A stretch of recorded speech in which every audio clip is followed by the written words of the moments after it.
Hey, what's up y'all? I'm Charlie. On today's episode, I'm going to be showing y'all how to make my delicious homemade chocolate glazed donuts. Look at how beautiful that looks. Now, this recipe was inspired by the Mc Kenzie's bakery down in New Orleans. All this is a mild chocolate donut with a butter vanilla almond chocolate glaze. This recipe makes about 12 to 15 donuts. Absolutely delicious. So without further ado, let's get started. Alright, here's all what you'll need to make your homemade chocolate glazed donuts. Let's get started with our ingredients. You'll need some bread flour or all-purpose flour, sugar, brown sugar, salt, unsweetened cocoa powder, special dark version, instant decaf coffee, rapid rise instant yeast, whole milk at room temperature, buttermilk at room temperature, large eggs at room temperature, unsalted butter, vanilla extract, butter extract, and cake batter extract. Now, if you don't have the butter or the cake batter extract, you can completely omit them from the recipe, okay? But other than that, you're gonna need them, all right? And along with that, you will need any type of oil. I'm gonna be using canola oil, but you can also use vegetable oil as well, and some confectioner sugar. And for your tools, you need some parchment paper, a rolling pin, and a cooling rack. And you will also need a donut cutter. Now this is a 3.5 inch donut cutter, and I'll have the link to where you can purchase this in the description box. And you will also need a thermometer. And there we have it. All right, let's get straight to it. So in our stand mixer bowl, we're gonna add 3 2/3 cups of bread flour or all-purpose flour. And to that, here I have 2 tablespoons of regular sugar and 2 tablespoons of brown sugar, which is equals to 1/4 cup of sugar all together. I mix them together. Just add that in there. 2 to 3 teaspoons of instant yeast and 1/4 teaspoon of salt. And I'm gonna take my spoon and I'm just gonna give this a quick stir. Make sure you stir it real good. Make sure everything is incorporated.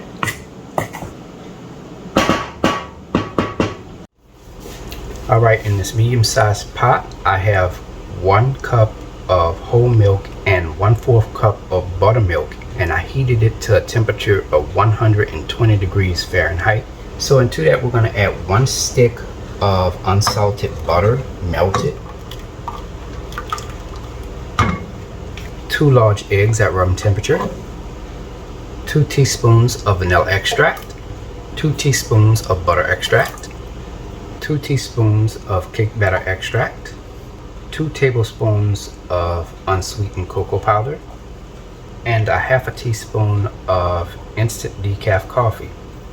Now we want to activate that cocoa powder in that coffee, all right? And the temperature of the milk and the buttermilk is going to activate that along with the yeast as well. So I'm going to take my whisk and I'm just going to stir this until combined.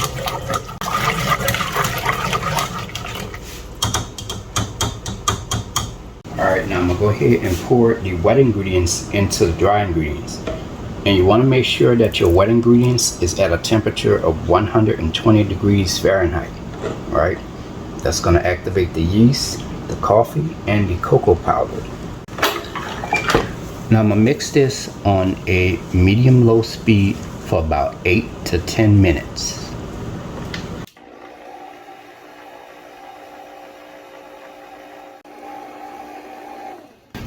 Alright, now as you can see, the dough does not stick to my hands. That lets me know that it is ready. Now wait a few seconds before you do this test, okay? Because when you first stop mixing and you open up your mixer, it's going to stick for a little bit. But give it a couple seconds and it won't stick to your fingers. Alright, now I'm going to go ahead and lightly flour the surface of my table. And I'm going to add the dough on top of the table.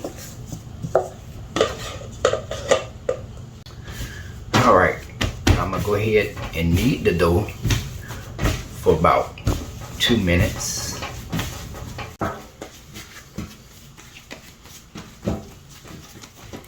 Alright, now I'm going to go ahead and let the dough rest for about 20 minutes. Alright, here I have a couple of sheets of parchment paper here. Now I'm going to cut this parchment paper into 4x4 inch squares, and all together you should have about 12 of these, okay? Because once we cut our dough, we're gonna place it on this. All right, I let the dough rise for about 20 minutes. I'm just gonna press this down. This is going to release the gases caused by the yeast. Now you wanna make sure that it's not sticking to the table. So I'm just gonna flatten that out. All right, now I'm gonna go ahead and form this dough into a rectangle. Now I thought I was gonna need my rolling pin at first, but I just did it with my hands. I just pressed it down and formed it into a 10-inch wide by 13-inch long rectangle. The dough should also have a thickness of a 1/2 inch, at least a 1/2 inch. I don't want it to be too thin. Now I'm gonna go ahead and take my my donut cutter, and you could cut anywhere on the dough. I'm gonna just start on the ends right here.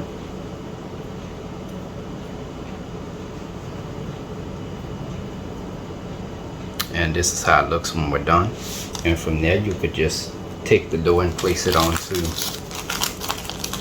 the parchment paper.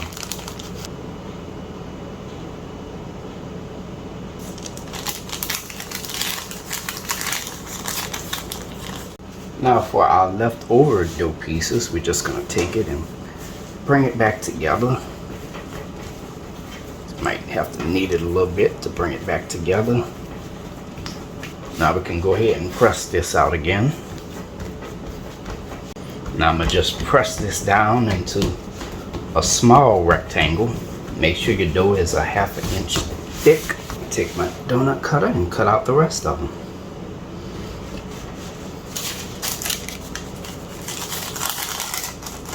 Alright, here we have our donuts. We placed them on a parchment paper and we added it onto 2 separate 11x17-inch baking pans. And I got them separated because I don't want them to touch anything during the rising process.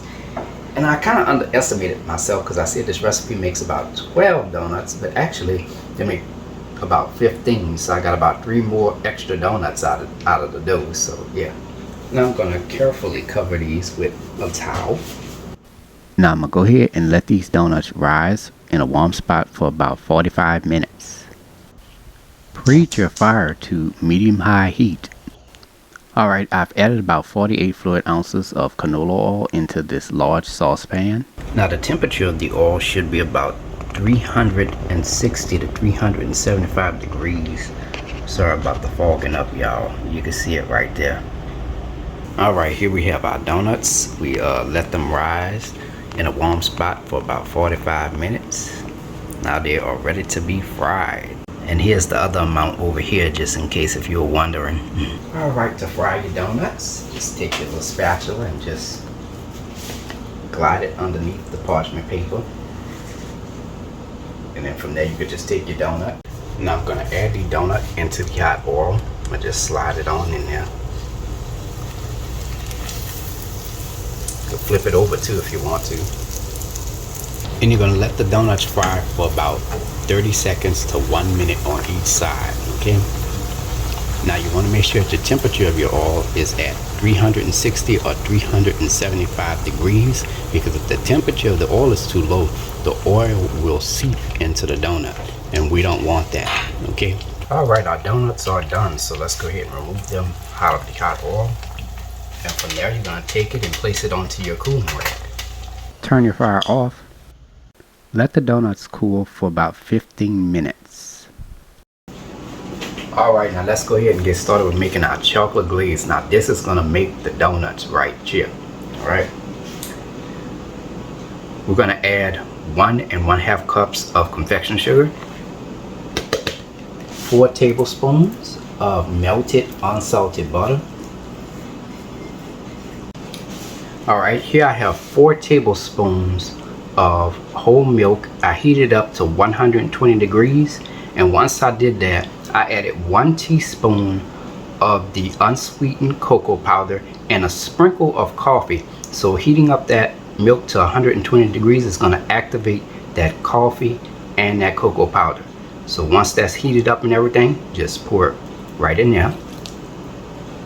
1 teaspoon of vanilla extract, a 1/2 teaspoon of butter extract.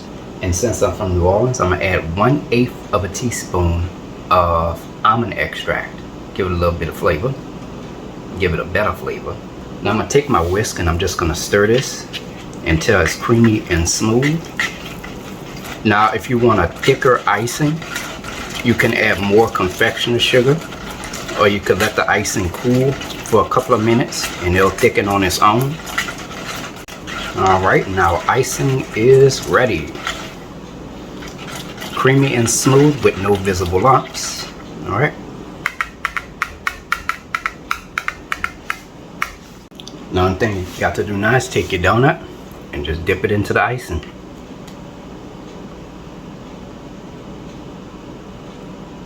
Shake it off to remove some of the icing because you want a thin coating. Now once done, you take your donut and just place it back onto your cooling rack with the pan underneath it. Let the donuts and the icing set for about 15 minutes, and after that you're ready to be served. Now if you don't want to wait that long, you can actually eat it right now. And there you have it, ladies and gentlemen. Chocolate glazed donuts. Made by a New Orleans native. And look at how soft this is. Look at that.